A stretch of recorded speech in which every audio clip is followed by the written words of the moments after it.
welcome to the Cook Memorial Public Library Podcast. I'm your host, Nate Goss. This is the first podcast episode we're recording since the library has closed due to the coronavirus prevention shelter-at-home order. And so I know this podcast is going out to listeners whose lives look very different now. Maybe you have more time for podcasts. Maybe you have way less time for podcasts. But a lot of us, for better or for worse, are finding that we have a lot more time at home. And so we are working hard at the library to try to make more of our services available to those at home. And one of those services that we've had for years now, but if you've never used it or maybe you've never used it that much, you would definitely want to take a look at, and that is Hoopla, our digital streaming service. It's probably the closest thing the library has to Netflix, where you can use your library card to digitally check out all sorts of different videos, music, ebooks, e-audiobooks, and enjoy them entirely for free. There's a lot of different ways you can view your content from Hoopla, in addition to the apps that you can install on different devices like tablets and smartphones. Hoopla is compatible with Apple TV, with Chromecast, with Fire TV, with the Roku player, and you can also just watch Hoopla from any laptop or computer going to hoopladigital.com. So there's a lot of different ways you can access the content, and the library actually during this time has increased the number of checkouts you can have per month. So now you can check out up to 10 items per month in Hoopla. So for today's episode, what we wanted to do was have Becky King, our AV librarian, come on and actually recommend a few movies. Because once you get in Hoopla, you'll realize that there are just thousands and thousands and thousands of movies out there. So how do you know where to start? And for those of you who don't know, me and Becky actually run the library's cinema club together. I also enjoy film. And so we're actually going to do this episode together and provide our top 5 picks of movies that we think you should check out. Our goal was to try to come up with titles that we personally liked, but that also hit upon a lot of different appeal factors, whether you're looking for something for your family, something that's a little bit lighter, like a comedy, something newer, something older. And so we hope you enjoy it. Why don't we just go ahead and swing over to my conversation with Becky King. Well, Becky King, thank you so much for being on the podcast, remotely, that is. How I haven't heard from you in forever. How are things? It feels like it. I know. Good. New way of doing things, right? Exactly. Constantly adjusting. We're making it work. So as people can probably hear, we are recording remotely. We are practicing our social distancing. You're not in the same room as me. But you are here to share some of your top picks from Hoopla. So Becky, do you want to kick us off? And what's your number 5 pick? Sure. And not number 5 like is the worst of the 5 I'm doing. Sure. These are not in ranked order. They're all fun for different reasons. So, very good point.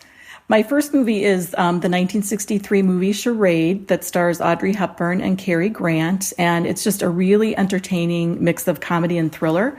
And the film opens with the dead body of Audrey's husband being thrown from a train, which we quickly find out that before he died, he sold all their possessions and kind of absconded with $250,000.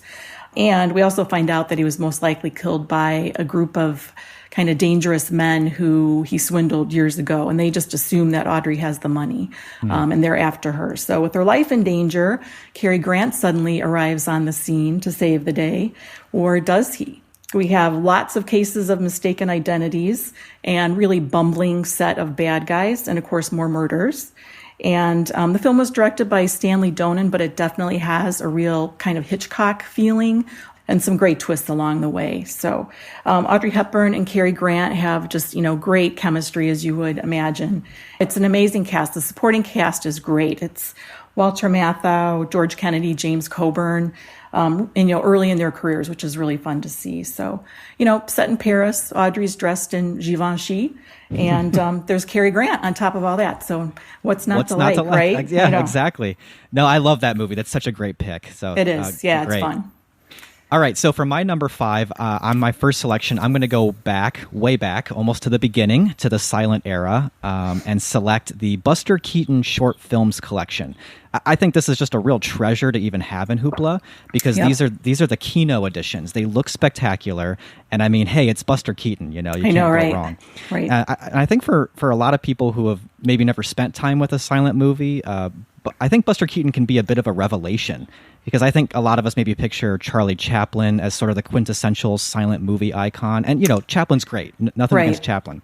But I think, Keaton's deadpan, stone-faced delivery fits well with our modern comedic sensibilities, almost like he's like a century ahead of his time. These short movies are tons of fun. His physical humor and stunts are always super impressive. And, they're shorts, so you're not really investing a whole lot of time just to give them a try. I think these are perfect for kids and adults alike, and they can be a really great introduction to the silent era if you've never given it a shot. It might actually be one of those... I think they kind of make for a perfect, before bed kind of wind down to the day. Just pop one in right before bed and watch it. Yeah, the shorts is definitely what makes it fun, I think, and accessible. Yeah. So that's my number 5. How about your number 4, Becky? My second movie is Mr. Holmes from 2015, so more recent. And the movie stars Ian McKellen as a 93-year-old Sherlock Holmes. And we find out he's been retired from the detective business for the past 30 years. He now lives in rural England. Laura Linney is along. She plays his housekeeper. And there's also a very young actor by the name of Milo Parker, who is great. I mean, he basically, I think, steals the movie. So the movie opens with Sherlock desperately trying to reverse the effects of aging, and especially his failing memory. And we learn he's really determined to write about the last case of his career, which went bad. You get the impression that it went bad, and it's kind of haunted him ever since. And Roger, who's the young boy, is fascinated with Holmes, idolizes him. They form a really, really sweet relationship, and they bond over their love of honeybees on the estate and things like that. But it's really Roger's interest in his questioning Sherlock about the case that, stirs his memory.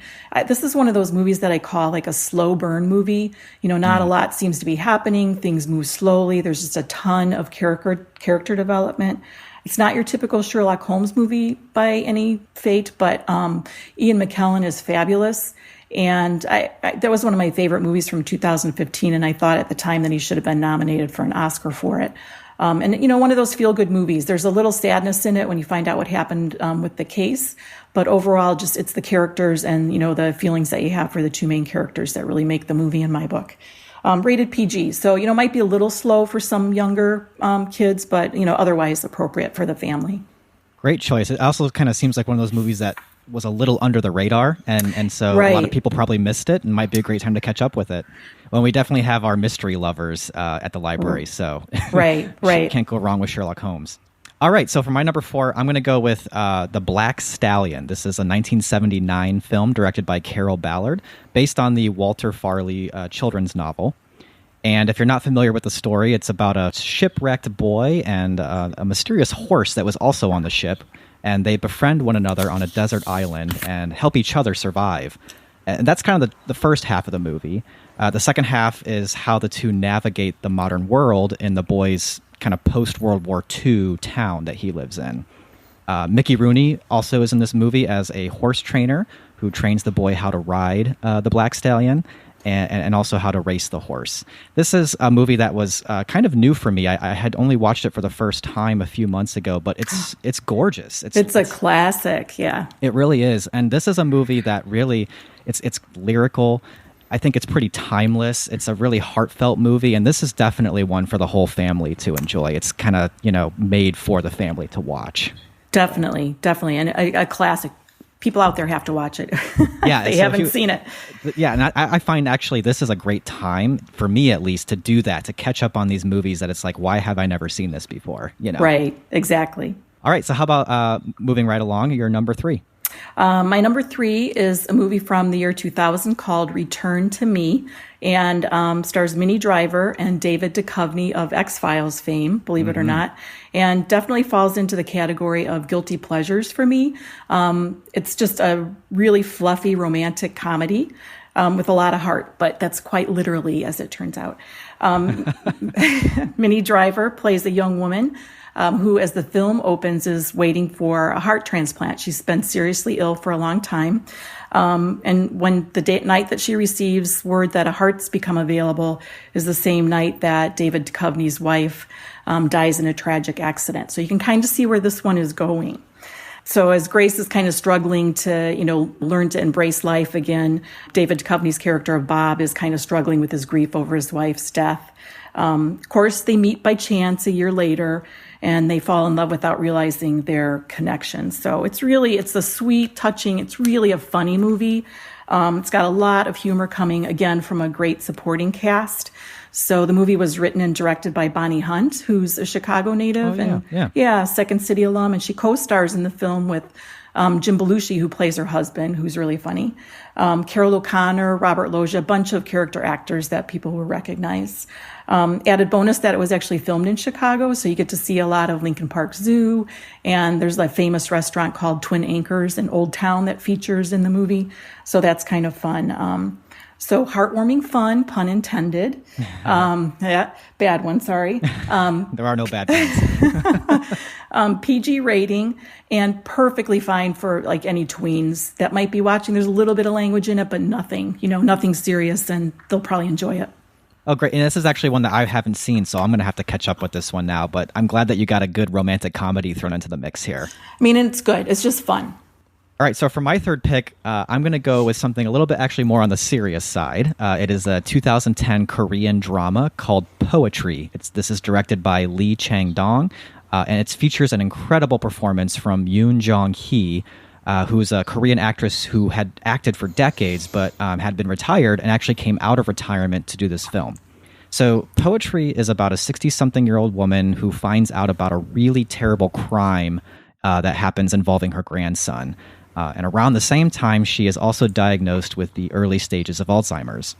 So in the midst of these two devastating events, she also happens to enroll in a local community center poetry class and discovers a passion she has for writing poetry.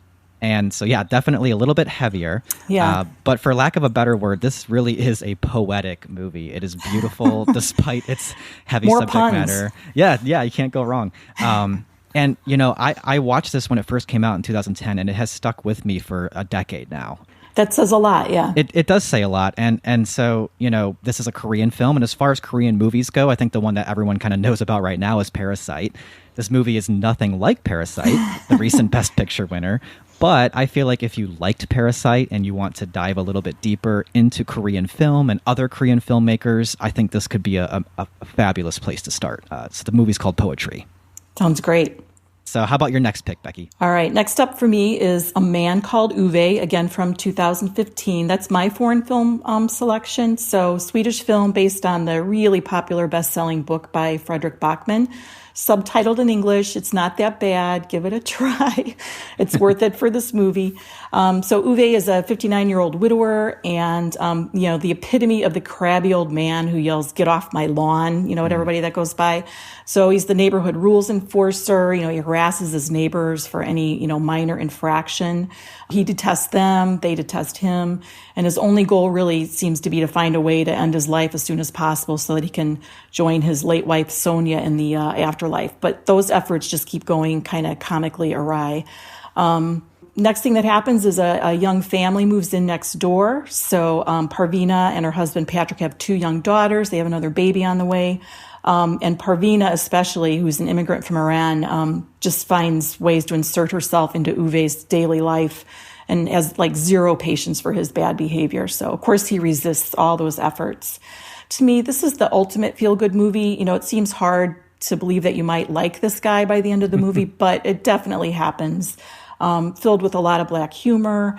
And, it just reinforces that notion that, what makes life worth living is, our relationship with all the people around us. So this one's rated PG-13. Probably, I'm guessing, because of the failed, suicide attempts, which, some of them are handled in a funny manner. But again, just a bit of caution, I guess, if you have some sensitive teens at home or, adults that are sensitive to that. So, sure. But really, really great movie. Great pick. All right, so for my next movie, I'm going to go with The Sting. It's a 1973 movie directed by George Roy Hill, starring Paul Newman and Robert Redford. I'm actually guessing maybe a lot of our listeners have already seen this movie before. It was definitely popular, especially in its day. Yeah. But this one is just so much fun.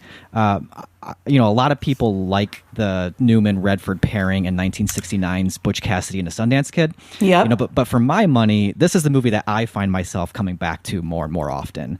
The tagline for the movie at the time was, "All it takes is a little confidence," and I think that's exactly what these two grifters and professional con men exude in spades. So to me, this is kind of like a period piece, Depression era Chicago Ocean's 11.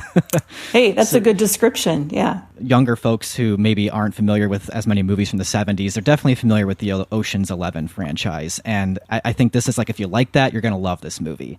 So if you like that sort of constant guessing game and the smoothness of those movies, you're probably going to love this. Nominated for 10 Oscars, winning 7 of those, including Best Picture. I just think you really can't go wrong with The Sting. At all. Right. It's a great movie. That's a classic too. And I remember when it came out, and they actually would not let people into the theater for like the last half hour of the movie.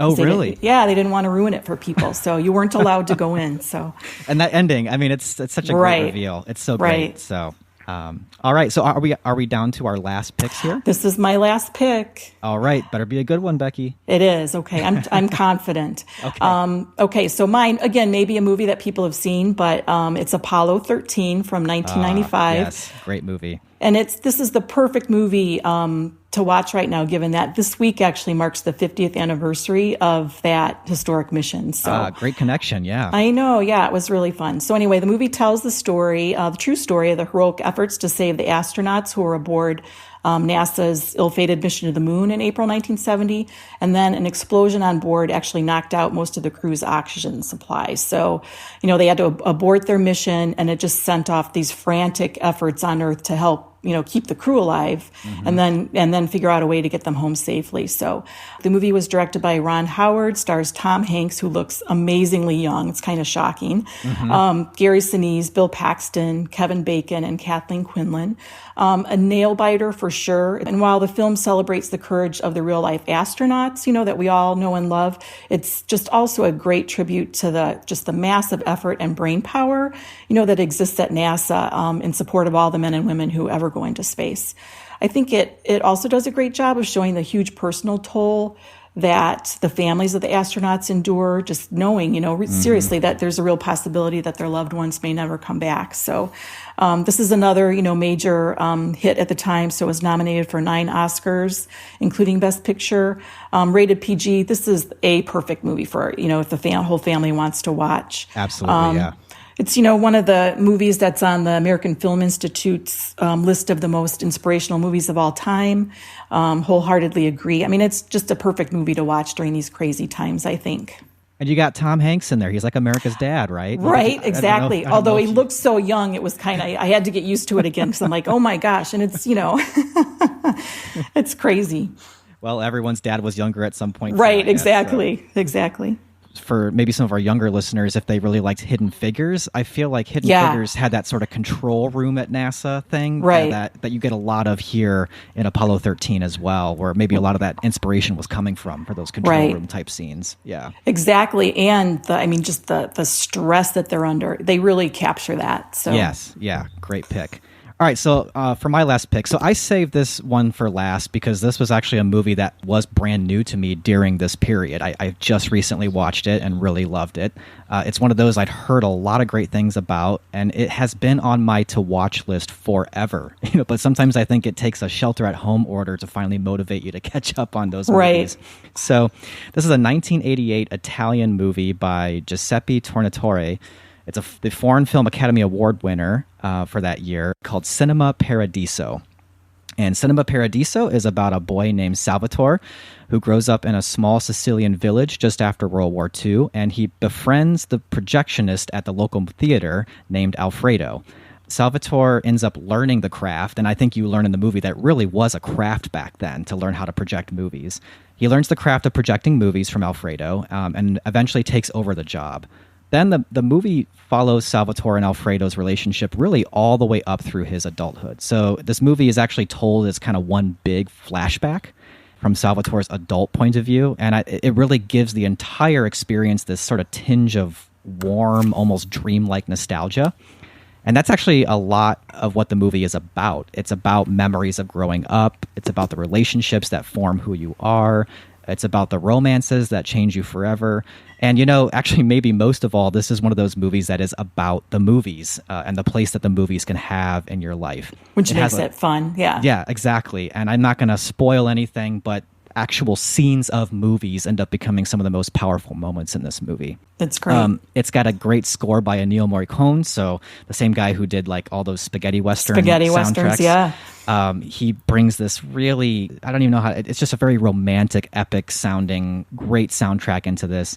I think this would be a wonderful pick-me-up for those days that you just need a little bit of escape, because you get that sort of small town Sicilian thing going on.